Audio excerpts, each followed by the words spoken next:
ओम नमः शिवाय। जय माता दी दोस्तों, आप सभी को स्वागत है हमारे यूट्यूब चैनल पावरफुल हिंदू धर्म में।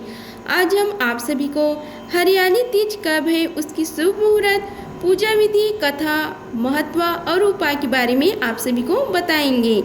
आइए जानते हैं हरियाली तीज कब मनाई जाती है।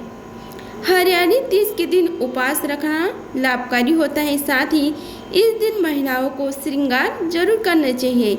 इस दिन मां पार्वती को श्रृंगार की सामग्री जरूर अर्पित करें। इसके बाद किसी सुहागन स्त्री को उस श्रृंगार सामग्री को उपहार में देना चाहिए। इस बार हरियाली तीज 7 अगस्त को है। इस साल तीज 7 अगस्त बुधवार को मनाई जाएगी। हिंदू पंचांग के अनुसार श्रावण शुक्ल पक्ष की तृतीय तिथि को सौभाग्य प्राप्ति के लिए तीज मनाते हैं। इसे अखंड सौभाग्य की प्राप्ति वाली व्रत माना जाता है। इस दिन सुहागिन महिलाएं पति के आरोग्यता और सुखी जीवन के लिए निर्जला व्रत रखती हैं। वहीं कुंवारी लड़कियां भी अच्छे वर की प्राप्ति के लिए इस व्रत को रखती हैं। अब हम आप सभी को इसकी शुभ मुहूर्त के बारे में बताते हैं। पंचांग के अनुसार सावन मास की शुक्ल पक्ष की तृतीय तिथि को शुरुआत 6 अगस्त को रात 7:52 पर शुरू हो गई है। वहीं इसका समापन अगले दिन यानी 7 अगस्त को रात 10:05 पर होगा। सनातन धर्म में उदय तिथि मान है, इसलिए 7 अगस्त को हरियाली तीज मनाई जाएगी। अब हम इसके महत्व के बारे में आप सभी को बताते हैं। सनातन धर्म में हर त्योहार का अपना एक विशेष महत्व है। इन्हीं त्योहारों में से एक है हरियाली तीज, जो देश भर में मनाई जाती है। हरियाली तीज को श्रावण तीज के नाम से भी माना जाता है। हरियाली तीज सावन मास का सबसे महत्वपूर्ण पर्व है। महिलाएं इस दिन पूरे वर्ष इंतजार करती हैं। हरियाली तीज सौंदर्य और प्रेम का पर्व है। यह उत्सव भगवान शिव और माता पार्वती की पुनः मिलन के उपलक्ष्य में मनाया जाता है। यह पर्व प्रकृति से जुड़ने का पर्व है। हरियाली तीज का जब पर्व आता है तो हर तरफ हरियाली छा जाती है। पेड़ पौधे उजले उजले नजर आते हैं। हरियाली तीज का पर्व सावन मास में शुक्ल पक्ष की तृतीय तिथि को मनाया जाता है। हरियाली तीज या सावन तीज सावन मास की शुक्ल पक्ष की तृतीया को कहते हैं। हरतालिका तीज इसलिए भी मनाया जाता है क्योंकि 108 जन्म में माता पार्वती ने शिव को पाया था। हरियाली तीज का पर्व भगवान शिव और माता पार्वती के मिलन के उपलक्ष्य में मनाया जाता है। पौराणिक कथा के अनुसार यह वह दिन है जब देवी ने शिव की तपस्या में 107 जन्म बिताने के बाद पार्वती को अपनी पत्नी के रूप में स्वीकार किया था। इस व्रत को रखने से स्त्री के पति को लंबी उम्र का वरदान मिलता है। ये व्रत महिलाओं के शारीरिक और मानसिक स्वास्थ्य को बनाए रखने में भी मदद करता है। यह व्रत श्रद्धालु को मानसिक विकारों से निजात दिलाता है। हिंदू धर्म के सभी व्रतों में हरियाली तीज के व्रत को महत्वपूर्ण स्थान प्राप्त है। इस व्रतों को मुख्य रूप से पति की लंबी आयु के लिए किया जाता है। ऐसी मान्यता है कि यह तीज का दिन भगवान शिव और माता पार्वती की उपासना करने के लिए श्रेष्ठ होता है। इस दिन शिव जी और माता पार्वती के पूजन से सुहागिन महिलाओं को अपने पति की दीर्घ आयु का आशीर्वाद प्राप्त होता है। हरियाली तीज परंपरा के अनुसार सावन माह में आने वाले त्योहारों को नवविवाहित स्त्रियों के लिए अत्यंत विशेष माना गया है। हरियाली तीज के अवसर पर महिलाओं को ससुराल से मायके बुलाया जाता है। हरियाली तीज से एक दिन पूर्व सिंजारा मनाने की परंपरा है। इस दिन ससुराल पक्ष से नवविवाहित स्त्रियों को वस्त्र, आभूषण, श्रृंगार का सामान, मेहंदी और मिठाई आदि भेजी जाती है। इसी तीज के अवसर पर मेहंदी लगाना अत्यंत शुभ माना जाता है। महिलाएं और युवतियां अपने हाथों पर मेहंदी लगाती हैं। साथ ही हरियाली तीज पर पैरों में आलता भी लगाया जाता है। यह सुहागिन महिलाओं की सुहाग की निशानी मानी गई है। हरियाली तीज के दिन सुहागन स्त्रियां अपनी सास के पैर छूकर उन्हें सुहागी देती हैं। अगर सास नहीं हो तो सुहागा जेठानी या किसी अन्य वृद्ध को दिया जा सकता है। इस अवसर पर महिलाएं श्रृंगार और नए वस्त्र पहनकर श्रद्धा एवं भक्ति भाव से मां पार्वती की पूजा करती हैं। हरियाली तीज के दिन महिलाएं और कुंवारी कन्याएं खेत या बाग में झूले झूलती हैं और लोकगीत पर नृत्य करती हैं।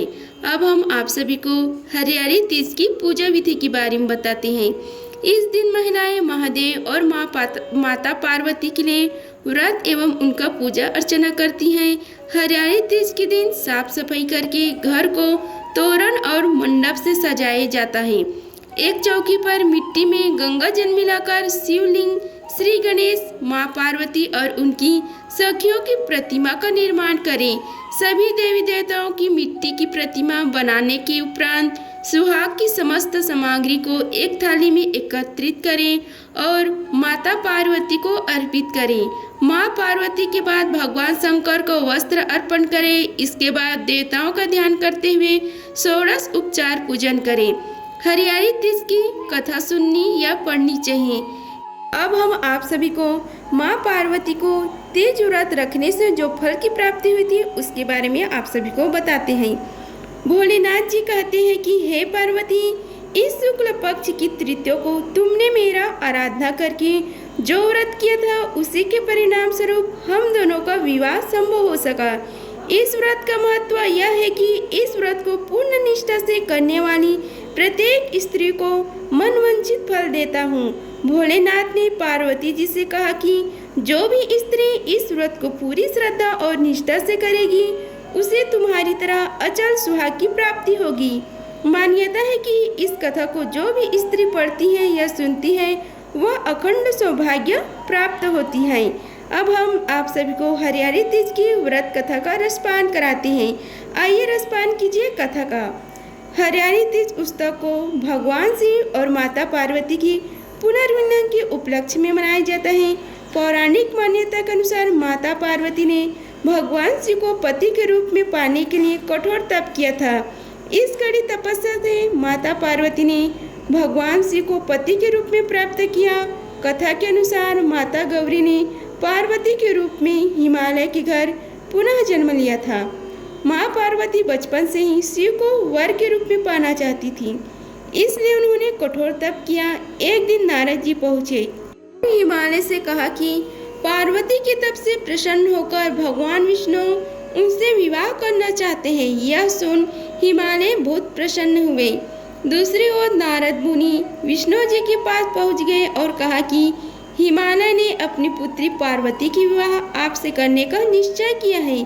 इस पर श्री हरि विष्णु जी ने भी सहमति दे दी। नारद इसके बाद माता पार्वती के पास पहुंच गए और बताया कि पिता हिमालय ने उनका विवाह विष्णु से तय कर दिया है। यह सुन पार्वती बहुत निराश हुई और पिता के नजरों से बचकर सखियों के साथ एक एकांत स्थान पर चली गई। घने और सुनसान जंगल में पहुंचकर माता पार्वती ने एक बार फिर तप शुरू किया। उन्होंने रेत से शिवलिंग का निर्माण किया और उपास करते हुए पूजन शुरू किया। भगवान शिव इस तपस्या से प्रसन्न हुए और मनोकामना पूरी करने का वचन दिया। इस बीच माता पार्वती के पिता पर्वतराज हिमालय भी वहां पहुंच गए। वह सत्य बात जानकर माता पार्वती की शादी भगवान शिव से कराने के लिए राजी हो गई। शिव इस कथा में बताते हैं कि बाद में विधि विधान के साथ उनका पार्वती के साथ विवाह हुआ। शिव कहते हैं कि हे पार्वती, तुमने जो कठोर व्रत किया था उसी के फलस्वरूप हमारा विवाह हो सका। इस व्रत को निष्ठा से करने वाली स्त्री को मनवांछित फल देता हूँ। हरियाली तीज के उपाय के बारे में आप सभी को बताते हैं। अपने पति के साथ हरियाली तीज की पूजा करें। संभव हो तो शिव जी का रुद्र अभिषेक भी करें। इससे वैवाहिक जीवन की मुश्किलें समाप्त होती हैं। विवाह की अड़चनें दूर करने के लिए मंदिर में श्रृंगार का सामान भेंट करें और माता पार्वती को हरी चूड़ियाँ और नारियल चढ़ाएं। धन लाभ पाने और करियर में तरक्की के लिए आपको भगवान शिव को खीर और मालपुए का भोग लगाना चाहिए। इससे नौकरी और व्यापार में उन्नति होती है। माँ लक्ष्मी को 16 श्रृंगार सामान अर्पित करें। यह उपाय धन प्राप्ति के लिए कर सकते हैं। हरियाली तीज की पूजा करें और थाली में 16 श्रृंगार और मिठाई रखकर माँ को अर्पित करें। कई बार कार्य में बाधा आने के कारण भी इंसान को परेशान रहता है। ऐसे पितरों के नाराज होने के कारण होता है। पितरों को शांत करने के लिए हरियाली तीज की पूजा करने के बाद चींटियों को आटा और चीनी डालें, इससे पितरों का आशीर्वाद मिलेगा और हर कार्य सफल होगा। हरियाली तीज की पूजा के बाद घर के गेट के बाहर हल्दी के हाथ की छाप लगाएं, ऐसा करना शुभ माना जाता है। पीला रंग का गुरु का प्रतीक होता है, इससे कुंडली में गुरु ग्रह की स्थिति मजबूत होती है, ऐसे में भाग्य का साथ भी मिलता है। दाम्पत्य जीवन में सुख शांति और प्यार पाने के लिए महिलाओं को हाथों पर मेहंदी रचाई चाहिए और आप मेहंदी रचे हाथों की छाप दीवार पर लगा सकती हैं। यह पति पत्नी के रिश्तों को गहरा करता है। अगर आप सभी को हमारी वीडियो अच्छी लगी होगी तो वीडियो को लाइक कीजिए, चैनल को सब्सक्राइब कीजिए और कमेंट बॉक्स में ओम नमः शिवाय लिखिए। धन्यवाद। मिलते हैं अगले वीडियो में, तब तक के लिए हर हर महादेव।